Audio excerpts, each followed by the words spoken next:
Hello viewers, my name is Namdev Kumar. I am your physics tutor. आज हम discuss करेंगे supplementary physical quantities के बारे में।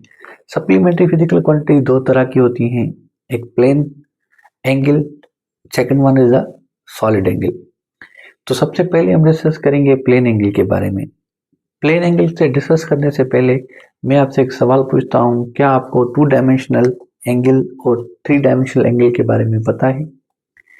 अगर आपको पता है तो लाइक करें, अगर नहीं पता तो इस चैनल को सब्सक्राइब करें। दूसरा कि प्लेन एंगल जो है वो स्केलर क्वांटिटी है या वेक्टर क्वांटिटी है।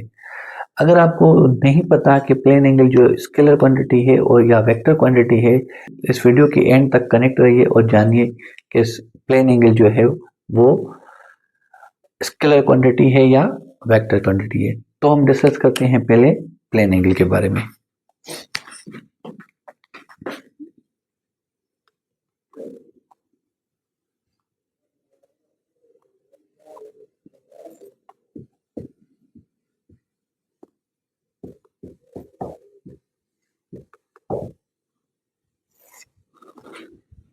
प्लेन एंगल हम डिफाइन करते हैं कि angle subtended at the centre of circle. ऐसी एंगल जो सेंटर ऑफ सर्किल पे बन रही हो, उस एंगल को हम कहते हैं प्लेन एंगल। देखिए, ये एक सर्किल है।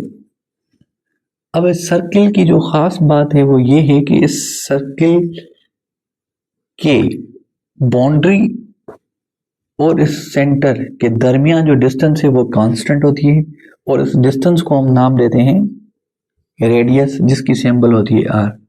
अब लेट सपोज कोई ऑब्जेक्ट है जो सर्किल में घूम रहा है, तो जाहिर सी बात है अगर वो ऑब्जेक्ट पॉइंट ए से स्टार्ट कर रहा है तो जाहिर सी बात है वो ए के बाद किसी पॉइंट बी पे पहुंचेगा। तो यहां से ए से बी तक आने के लिए इसको कुछ ना कुछ डिस्टेंस कवर करनी पड़ेगी और वो इस सर्किल के टेंजेंट पे करेगा, इस सर्किल की बाउंड्री पे वो डिस्टेंस करेगा। तो उस डिस्टेंस को हम नाम देते हैं आर्क डिस्टेंस,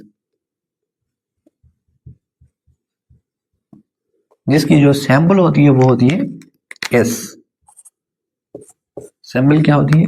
एस होती है। तो जाहिर सी बात है यहाँ पे भी ये जो डिस्टेंस बनेगी ये क्या बनेगी? आर। तो अब ये जो सेंटर पे जो एंगल बनी है, इस एंगल का जो नाम देते हैं हम, वो जो एंगल बनी है that is a plane angle. Plane angle simple अगर मैं कहूं तो कि angle subtended at the centre of circle. ऐसी एंगल जो सेंटर ऑफ सर्किल पे बनी है, उस एंगल को हम क्या कहते हैं? Plane angle. अब ये हमारी एक सर्कुलर स्ट्रक्चर है, सर्किल है, सर्किल के सेंटर पे जो एंगल बनी है उसका नाम क्या है? Plane angle. तो सिंपल हम डिफाइन करेंगे angle subtended at centre of circle, centre of circle is known as plane angle. Simple हम कहते हैं कि एंगल जो सेंटर ऑफ सर्किल पे बनती है उसको हम क्या कहते हैं? प्लेन एंगल कहते हैं। ऐसे ही अगर हम आर्क डिस्टेंस को बढ़ाएंगे तो एंगल की वैल्यू भी क्या होगी? इंक्रीज होगी। तो सिंपल मैं कह सकता हूं कि आर्क डिस्टेंस जो है वो डायरेक्टली प्रोपोर्शनल है किसके? एंगल के। किस तरह से? देखें, अब लेट सपोज मैंने एक दूसरा सर्किल लिया है। अब यहां से ये जो पॉइंट है ये ए पॉइंट है। अब जो मैंने बी पॉइंट ली है वो उसको थोड़ा सा इंक्रीज कर दिया है, ये बी पॉइंट है। अब यहाँ से ए से निकल कर बी तक पहुंचने के लिए जो आर्क डिस्टेंस होगी वो ये होगी। अब ये आपका रेडियस है, ऐसे ये आपका क्या है? दूसरा रेडियस है। अब ये जो एंगल बनी है ये कौन सी एंगल है? प्लेन एंगल है। तो पहले आर्क डिस्टेंस कम थी तो प्लेन एंगल की वैल्यू भी कम थी। अब मैंने आर्क डिस्टेंस बढ़ा दी है तो प्लेन एंगल की वैल्यू भी बढ़ गई है। तो सिंपली मैं कह सकता हूं कि जो आर्क डिस्टेंस है वो डायरेक्टली प्रोपोर्शनल है प्लेन एंगल के। अगर हम आर्क डिस्टेंस को बढ़ाएंगे तो प्लेन एंगल खुद ब खुद बढ़ जाएगी। Arc distance is directly proportional to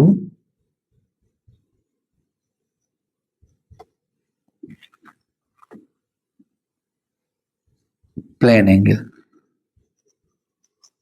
directly proportional to plane angle. Simple हम लिख सकते हैं कि S is proportional to theta. अगर प्रोपोर्शनलिटी रिमूव करेंगे तो S is equal to R theta. ये हमारी बनेंगे equation number 1।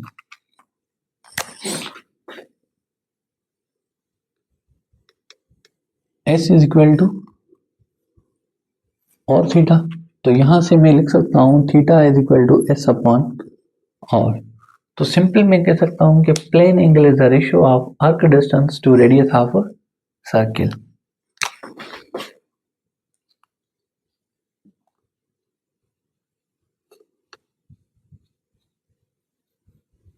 is the ratio of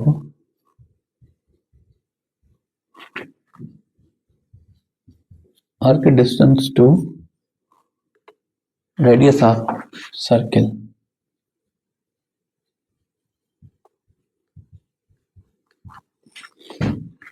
plane angle का जो SI यूनिट है दैट इज द रेडियन।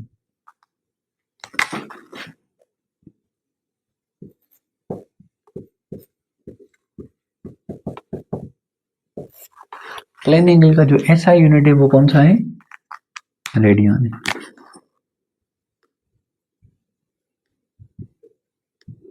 हम कहते हैं कि plane angle said to be 1 radian if arc distance becomes equal to radius of circle. अगर आर्क डिस्टेंस और radius of circle दोनों बराबर होंगे तो उस वक्त जो सेंटर पे एंगल बनेगी वो बनेगी 1 radian.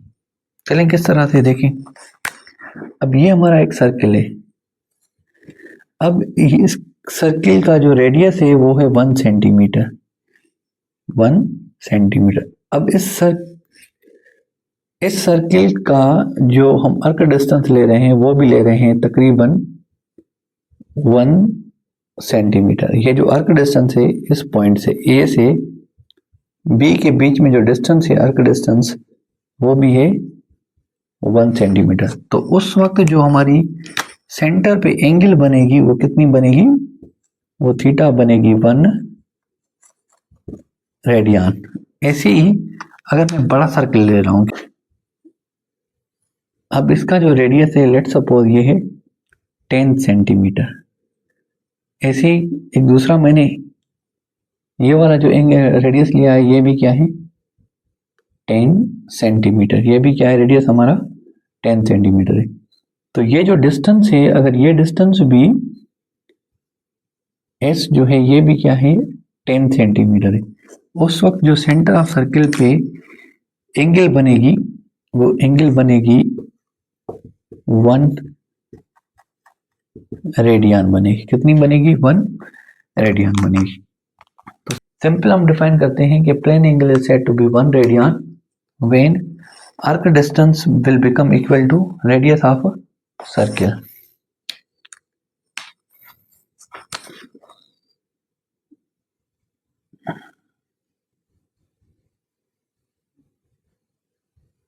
Plane angle is said to be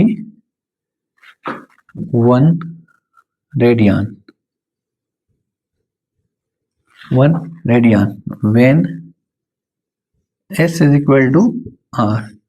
जब आर्क डिस्टेंस और रेडियस ऑफ सर्किल बराबर होंगे तो उस वक्त जो एंगल बनेगी वो क्या बनेगी? 1 रेडियन बनेगी।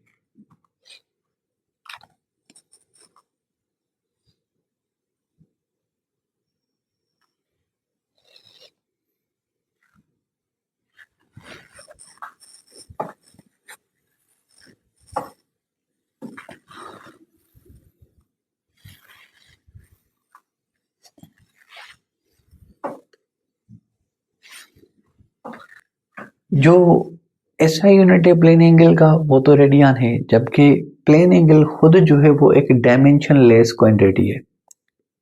कौन सी? डायमेंशनलेस क्वांटिटी है।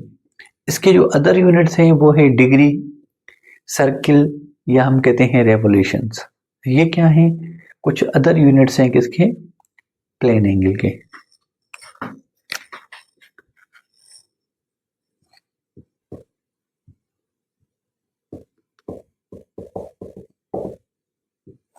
अदर यूनिट्स कौन कौन से?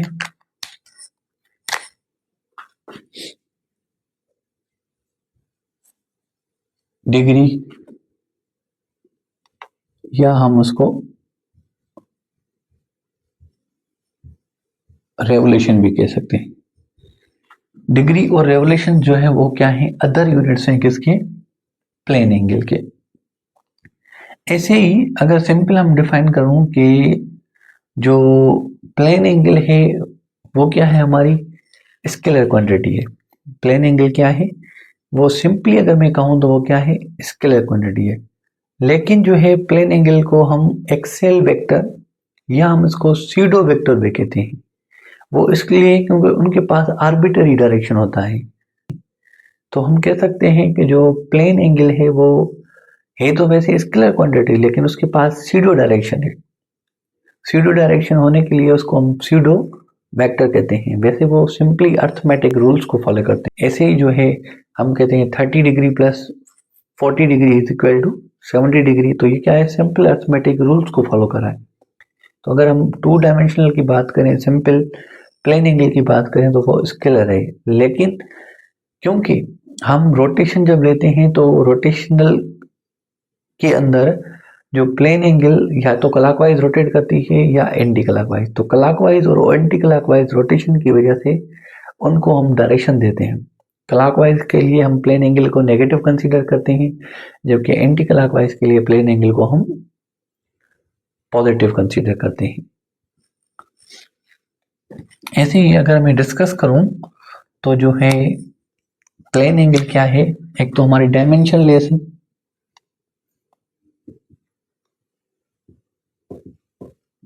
Dimensionless dimensional dimension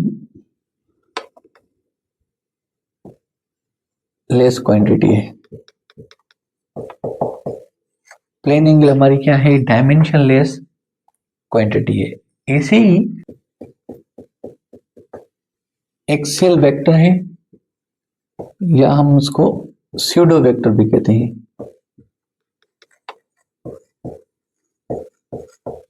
Excel vector या हम इनको क्या कहते हैं? स्यूडो वेक्टर कहते हैं। क्लॉकवाइज रोटेशन के लिए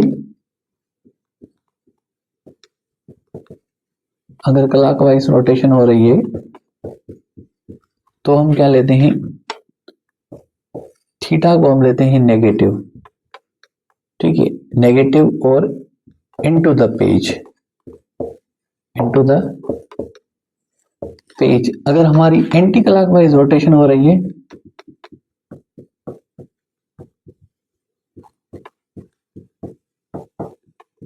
तो हम थीटा को लेते हैं पॉजिटिव और आउट ऑफ पेज। चलें जी, किस तरह से? अब ये हमारा सर्किल है, अगर ये हमारी रोटेशन है, ये पॉइंट ए, ये पॉइंट बी, ये भी हमारा रेडियस आर, ये भी रेडियस आर। अब ए से अगर ऑब्जेक्ट निकल रहा है बी तक पहुंच रहा है तो ये क्या कवर कर रहा है? ये डिस्टेंस कवर कर रहा है। तो ये जो हमारी रोटेशन है ये कौन सी है? That is a anti clockwise rotation. तो ये अगर रोटेशन हमारी एंटी क्लॉकवाइज रोटेशन है, एंटी क्लॉकवाइज रोटेशन, या हम सिंपली ऐसे कर सकते हैं जो थीटा होगी हमारी इस तरह से एंटी क्लॉकवाइज रोटेट। तो एंटी क्लॉकवाइज रोटेशन के लिए हम इसको क्या कंसीडर करेंगे? Positive and out of page, out of page. वो किस तरह से? चलें देखें, राइट हैंड रूल को हम इस्तेमाल करके इसका डायरेक्शन फाइंड कर सकते हैं। देखें कि जिस तरह से तरफ रोटेशन हो रही है उस तरफ फिंगर्स को कर्ल करें। जो थंब होगा वो क्या डायरेक्शन करेगा? Direction of vector. तो मैंने कर्ल कर रहा हूँ एंटी क्लॉकवाइज फिंगर्स को, तो डायरेक्शन क्या बन रही है? Out of page. ऐसे ही हमारा ये दूसरा सर्किल है, that is the second circle. अब यहाँ पे पॉइंट मैंने ए सिलेक्ट की है, यहाँ से ये जो सेंटर होगा ये क्या है? इसका ओरिजिन, ये रेडियस। ऐसे ही यहाँ से ये दूसरी पॉइंट है बी, ये भी क्या है हमारा? रेडियस। अब यहां से ये रोटेशन हो रही है इस तरफ थीटा, तो ये जो रोटेशन कहलाएगी क्या कहलाएगी? Clockwise rotation. Clockwise rotation. तो क्लॉकवाइज रोटेशन होने के लिए ये जो हम प्लेन एंगल को कंसीडर करेंगे क्या करेंगे? नेगेटिव। नेगेटिव होने की वजह से इसको हम क्या कहेंगे? Into the page. ये क्या होगा? इनटू द पेज होगा।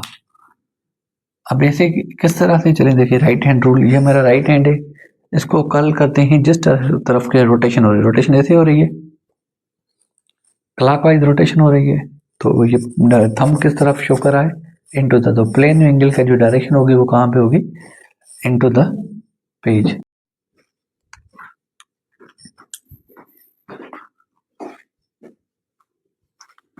अब हम डिस्कस करेंगे relationship between radian and degree.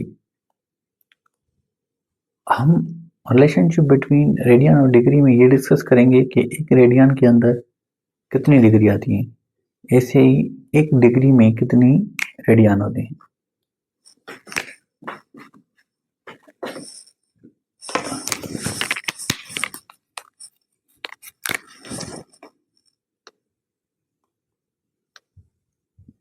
Relation between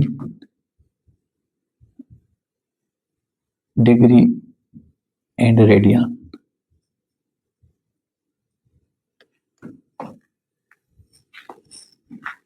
हमें पता है कि एक सर्किल के अंदर 360 डिग्रीज होती है।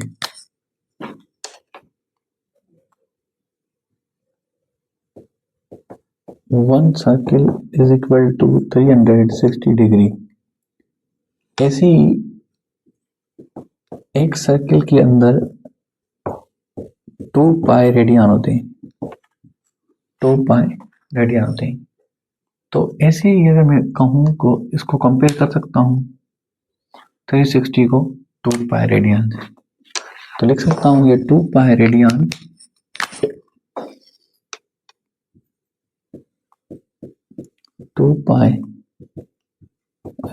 Is equal to 360 degree. ऐसे ही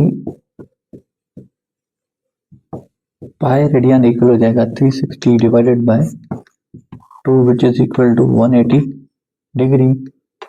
ऐसे ही 1 रेडियन इक्वल हो जाएगा 180 डिवाइडेड बाय पाई। ये सिंपल हम कहेंगे 180 डिग्री डिवाइडेड बाय 3.14। तो 1 radian is equal to 57.3 degree. 1 radian is equal to 53.3 degree. Same as 1 degree is equal to 1 upon 57.3 radian, which is equal to 1 degree is equal to 0.0174 radian.